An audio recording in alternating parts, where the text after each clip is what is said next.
আসসালামু আলাইকুম এভরিওয়ান, কিভাবে আপনারা আপনাদের ফেসবুক অ্যাকাউন্টটাকে ডিঅ্যাক্টিভ করে রাখতে পারেন আজকের ভিডিওতে মূলত সেই প্রসেসটা আপনাদেরকে একদম ক্লিয়ারলি দেখাবো। চলুন তাহলে আর কথা না বলে মূল ভিডিওটা শুরু করা যাক। প্রথমে আপনি আপনার ফেসবুকের যে প্রোফাইল রয়েছে জাস্ট এখানে একটা ক্লিক করবেন। ক্লিক করার পর উপরের দিকে সেটিংস এর একটা আইকন দেখতে পারবেন, জাস্ট এইখানে একটা ক্লিক করবেন। ক্লিক করার পর আপনার সামনে এরকম একটা ইন্টারফেস চলে আসবে। এখান থেকে আপনি দেখতে পারবেন পার্সোনাল ডিটেইলস নামে একটা অপশন রয়েছে, এইখানে একটা ক্লিক করবেন। ক্লিক করার পর আবারও সেম অপশনটা পার্সোনাল ডিটেইলস নামে যে অপশনটা রয়েছে এটা আবার নিচে দেখতে পারবেন, এখানে ক্লিক করবেন। ক্লিক করার পর এখান থেকে সবার নিচে একটা অপশন রয়েছে account ownership and control, just এটার উপর একটা ক্লিক করবেন। ক্লিক করার পর এখান থেকে আবার 2 নম্বর একটা অপশন দেখতে পারবেন, সেটা হচ্ছে ডিঅ্যাক্টিভেশন অর ডিলিটেশন, এটার উপরে ক্লিক করবেন। ক্লিক করার পর এখান থেকে আপনার যদি ইনস্টাগ্রাম আইডি খোলা থাকে তাহলে সেটা শো করবে এবং ফেসবুকটাও শো করবে। আপনি তো ফেসবুকটাকে ডিঅ্যাক্টিভ করতে যাচ্ছেন, সো ফেসবুকের আইডির উপরে ক্লিক দিবেন। ক্লিক দেওয়ার পর এখান থেকে দেখেন ডিফল্টে কিন্তু সিলেক্ট করা রয়েছে ডিঅ্যাক্টিভ অ্যাকাউন্ট, এইটাকে হচ্ছে আপনি সিলেক্ট করে রাখবেন। আর যদি ডিলিট অ্যাকাউন্ট দেন তাহলে নিচেরটা সিলেক্ট করতে হবে। আমরা যেহেতু ডিঅ্যাক্টিভ করব, সো আমরা এটা সিলেক্ট রাখা অবস্থায় নিচের দিকে কন্টিনিউ বাটনে একটা ক্লিক করব। যাই হোক,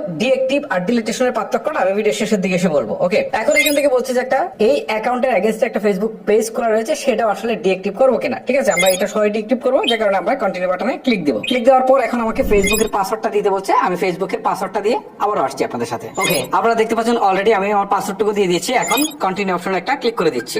এখন দেখেন একটা অপশন আসছে যে কেন আমি এই অ্যাকাউন্টটাকে ডিলিট করতে যাচ্ছি সেটা ব্যাখ্যা করার জন্য। জাস্ট এখান থেকে যে কোনো একটা রিজন দিয়ে দিচ্ছি, হচ্ছে আমি একটা রিজন এখান থেকে দিয়ে দিচ্ছি। যে কোনো একটা অপশন সিলেক্ট করে আবার হচ্ছে কন্টিনিউ দিয়ে দিচ্ছি, তারপর আবার হচ্ছে কন্টিনিউ দিয়ে দিচ্ছি। ওকে, কন্টিনিউ দিয়ে দিলাম। এখন হচ্ছে ডিঅ্যাক্টিভ মাই অ্যাকাউন্ট, এখানে ক্লিক করে দিচ্ছি। জাস্ট একটা রিজন দিয়ে দিলেই হচ্ছে, এটা বিশাল কোনো ফ্যাক্ট না বা এটা কোনো সমস্যা করবে না। একটা রিজন দিয়ে আপনি হচ্ছে ডিঅ্যাক্টিভ করে দিতে পারেন। ওকে ওকে ভিউয়ার্স, দেখতে পাচ্ছেন অলরেডি আমার এটাতে কিন্তু অ্যাকাউন্টটা ডিঅ্যাক্টিভ হয়ে গেছে। গাইস, এই ছিল মূলত আমার আজকের ভিডিও। ঠিক এইভাবে আপনারা খুব সহজে আপনার ফেসবুক আইডিটাকে ডিঅ্যাক্টিভ করতে